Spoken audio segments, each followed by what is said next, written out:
Hello, I'm Peter Towers, Managing Director of ESS BIZTOOLS. Welcome to Accountant's Minute. The Personal Property Securities Register. Do you offer a due diligence system to your clients? The Personal Property Securities Act affects virtually every business operating in Australia.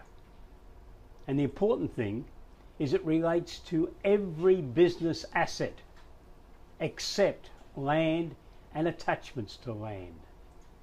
Unfortunately, many small medium enterprise operators believe because the words in the title of the legislation, personal property, that for some reason it doesn't apply to business assets. Nothing could be further from the truth. Do you realise that in various court cases, over $120 million has been lost by the business that owned the asset or was paying the asset off with borrowed money? As far as I can determine, not one court case on this legislation has been won by the owner of the goods. Therefore, this is a very serious bit of legislation that can affect the viability of a business operation. Now, some accountants say to me, worrying about the Personal Property Securities Register is solicitors' work. Well, I've interviewed quite a number of solicitors over the last 3 months, and solicitors tell me that their role is to prepare two legal documents: the Terms of Trade Agreement and the Retention of Title Agreement. Now, for some businesses, there'll be more than one version of these agreements to account for different types of trading activities within those businesses. But when I ask solicitors, do they then set up a system for the client to use? Do they then make sure that an appropriate system has been implemented relating to every new customer, so that a decision is made as to whether to register on the Personal Property Securities Register? They just nod their heads and say, we don't do that work. They believe that accountants or advisors do that work. So what's involved?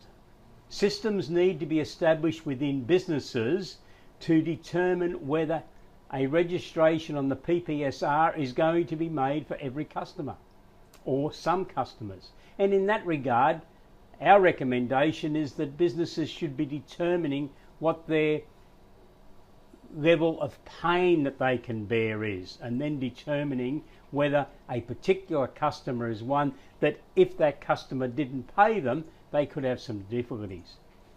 And registering on the Personal Property Securities Register of customers can be a great defence against liquidators if your client receives a preferential payment claim from a liquidator that obviously relates to that customer. Stock on consignment. Where have your clients got all of their stock stored today? And if one of those businesses that the stock had been consigned to had the misfortune to have a liquidator, receiver or manager appointed, your client is potentially going to lose that stock. What would be the ramifications? Is your client renting or leasing assets to another business? Again, this is a potential problem area under this legislation. Does your client have plant and equipment and other assets in someone else's business or on someone else's property? Or do they have livestock on adjustment on someone else's property? Well, the name suggests they do, doesn't it? Livestock on adjustment is assets walking around someone else's property. Have they got intellectual property which is being hired on some basis to another business? These are all instances that could present real problems under the Personal Property Securities Act and the associated Personal Property Securities Register. We therefore do believe that accountants have a very important role to play in setting up a system for your clients, making sure they register within the very short and strictly enforced registration regime, which ranges from 15 to 20 days, not much time to do things. And what's happened in your client's organisation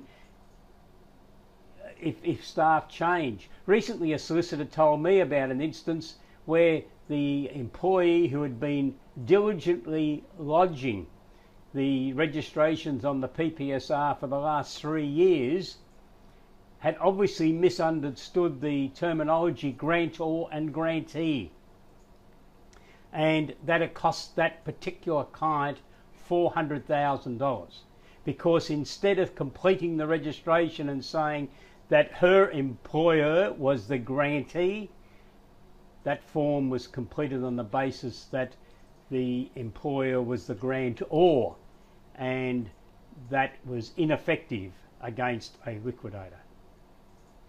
Hopefully that type of error would have been determined in a due diligence review by an accountancy firm. We are running a special webinar on the Personal Property Securities Register to give you an overview of the due diligence system that's contained within ESS BIZTOOLS. The webinar is on Wednesday the 27th of April at 12 noon. I hope you can join us for this very informative session that hopefully will contribute towards all of your clients not having real issues with this legislation. Have a wonderful day. Goodbye.